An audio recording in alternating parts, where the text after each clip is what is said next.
matur sewa padhun pangapunten Kanjeng Hyang. Wis ora apa-apa, ana apa jane? Hyang sedengipun kula badhe babaraken menapa ingkang dados regapaning penggalih kula. Kula menika namung badhe ngudharasa.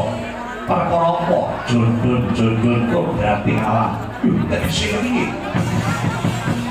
Tegese jundun-jundun kok berarti alam menika ana udan, ana terang. Ana panas, ana udan.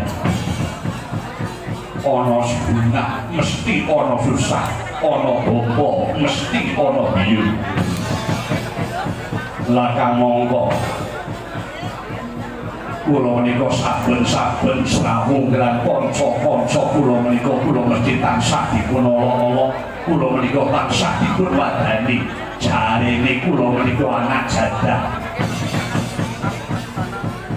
Pramila longso jroning ati kula Kanjeng Hyang. Lakang monggo kula menika ngertos bilih ibu kula menika Kanjeng Ibu Sri Yanti, nanging kula menika dereng ngertos sinten bapak kula. Saben-saben kula menika nyuwun dawuh lan Kanjeng Hyang. Saben-saben kula menika nyuwun dawuh lan Kanjeng Ibu jane sinten bapak kula.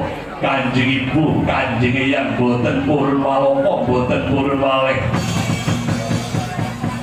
Mila saking menika Kanjeng Hyang wis titipati kula mongso kula menika kepengin ngertos sinten bapak kula. Sinten Sudarma kula, pramila karaya-raya kula sowan wonten mriki manung badhe nyuwun dawuh. Eyang paduka ampun. Umbi paduka pun ngapusi lan kula bapak kula menika diseliyan. Bapak kula diseliyan.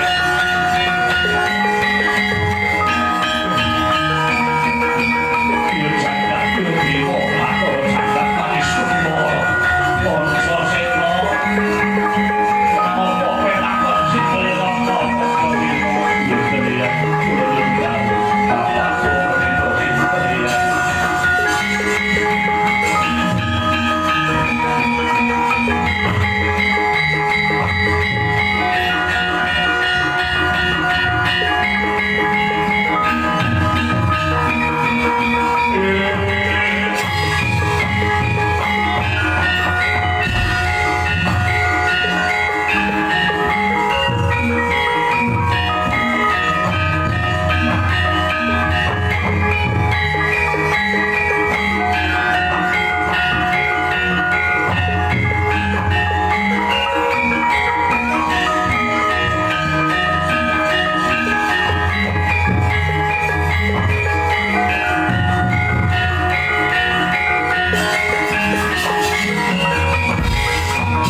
Tandolo samengku sanget yang utama. Yen saged yudha tandolo saged panisukara Pantasena.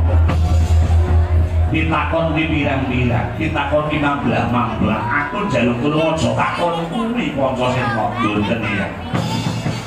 Bapak kula badhe nyuwun dawuh sinten bapak kula.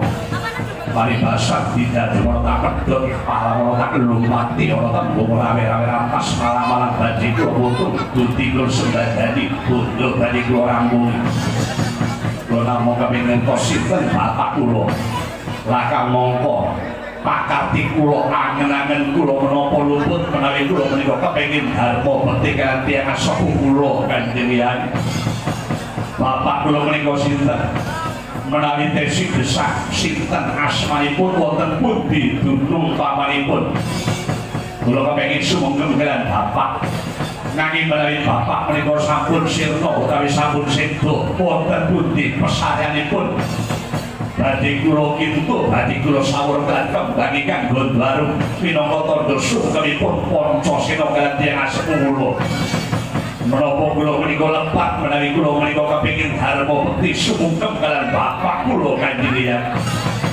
Lakang mongko Kanjeng Hyang pribadi sampun babar pangandika kewajiban anak lan tiyang sepuh menika kudu bisa menjenjung pikul bulan derajat tiyang sepuh. Lah monggo kula menika lair tumbuh sing batos kepengin sesungkem kalian bapak kula. Nanging ingin menapa ya kok paduka mesti tansah rendhet aku. Kula lingsung kula isi kalian diri pribadi kula kandian.